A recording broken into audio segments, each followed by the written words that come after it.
were able to get a real experience from your visit to the Holocaust Museum, and you would advise and encourage everybody else to do the Oh, same. yeah. Is that what you'd say?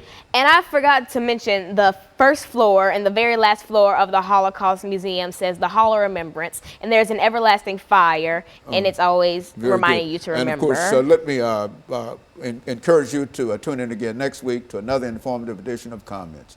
Thank you and good morning.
Put that over there for me. Yeah. Hey, Doc, how you been doing? Well, I think everything's well with me. Everything's well with me. That's good. The second of 5 we have for today, and so I'm out of here. After this, you're done? No, this is the second show. Okay. 3 more after this. Okay. We got a pretty good lineup, you know. We got a group coming in talking about the golden generation. What is that? I mean. That's all our young folks. Oh, okay. It's called the broken generation. The disconnected generation, yeah. And then we got one dealing with unique gents, which is sort of a mentoring kind of program. Then we've got a group dealing with facets of domestic, of child abuse. Child abuse. You put that in, okay. So child abuse, you're dealing with that too? Child abuse. I've got a couple of ministers coming in. Okay. Who? Joe Walker? No, Kevin Walker. Okay. And Simmons. Uh-huh. Reverend Dr. Simmons. And so we've got a good lineup. That's good, man. That's good. I got a fellow by the name of LBaldwin1 coming in. Confederate flag. Yeah, well, The change in racial. yeah, that's a climate. That's a hot topic today. That is Yeah, hot topic. So, You know, so I thought of that immediately. yeah, that's it. That's it. So you've got a lot of information in reference to. Yeah, I think so. Yeah, I think so. Yeah. You know, my wife, you know, since all of this forest bashing is going on now, my wife is from a city that was named in honor of Nathan Bedford Forrest. Forest City, Arkansas. You're from Arkansas too, huh? I'm from Hope, Arkansas. Yeah. Bill Clinton's hometown. Hey, I told everybody I was going to be the most important person coming out of Hope, Arkansas. Yeah, well, you got it. Get him president. You know, I went to Hope. I was on my way to Marshall, Texas, and I stopped in Hope. Okay, Yeah, and I picked up some memorabilia. You're getting the watermelon. Yeah, that's right. Yeah, Hope, Arkansas. Yeah. That's my town. So you're both from Arkansas. We're both from Arkansas. Met in the middle, you know. I'm Yeah. up at, on one end of the state, and she's on another end of the Yeah. state, and we met at Pine Bluff, Arkansas. Well, you know, my wife is from Greenville, Mississippi, which is not far from the Arkansas line. Very good. Yeah, and I'm from Alabama, of course. Yeah. Yeah, that's, Mm-hmm. Arkansas. Yeah, yeah. You got a new cameraman today. Why don't you introduce yourself? Yeah. How you doing, man? LBaldwin1. Nice to meet you. Great to meet the you. new morning director. Oh, okay, okay. Yeah, so we're trying to get some hot topics for you. This is Something that would, that makes it make sense.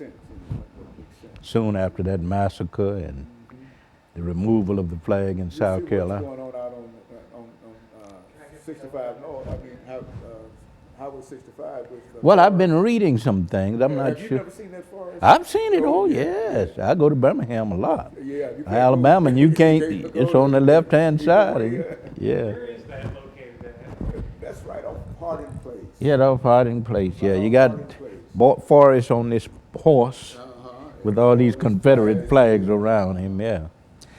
They're talking about, well, that's private property, I think. Yeah, that's. But they're talking about planting trees. Uh-huh. I'm not sure that's gonna, I don't think it. you know, ultimately I think it's what's in the hearts of people, you know. And you gotta work on the heart. It's gonna be hard to hide that because it gotta have some. I mean, that's way up. You know. Yeah, it's good. Yeah, You have to. Yeah. that's right, yeah. See, that meant it's gonna have to take that thing down. Mm-hmm. Yep, take it, yeah. You heard he's planning on putting it, he's got it on hydraulics. Oh no, yeah. Yeah, that way in case they plant something in front of it, he's You're gonna gonna raise it up. Yeah, oh, I see. So that's the choice, I think. Okay. We've covered it a few times now. It's just gotten more ridiculous yeah. every time. Yeah. I don't think you'll ever be able to get rid of these symbols. But and that's not the most important thing. The most important thing, of course, is to change the hearts of people. And, you know, the symbol will continuously be debated, I think, in terms of what it means, you know.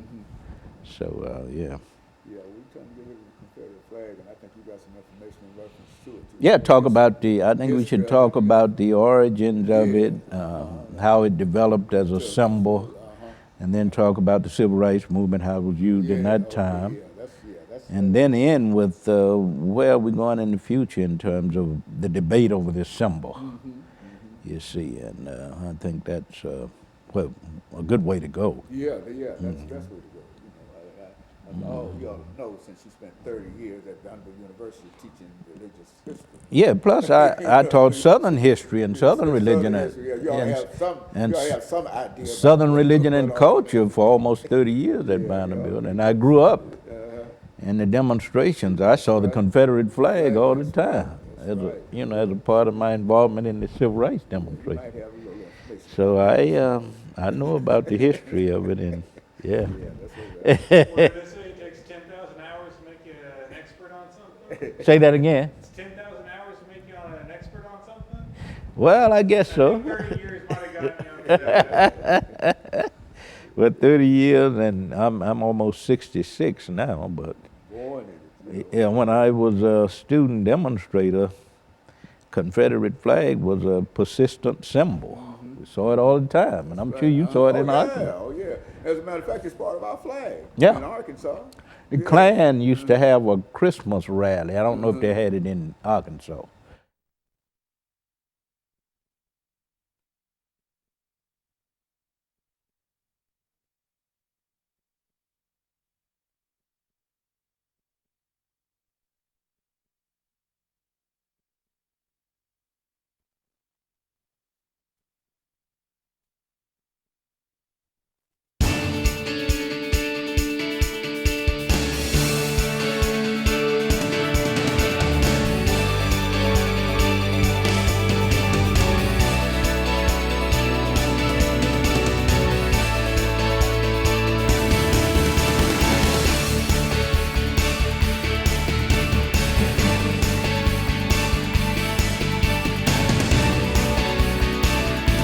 Thank you and welcome to the show this morning.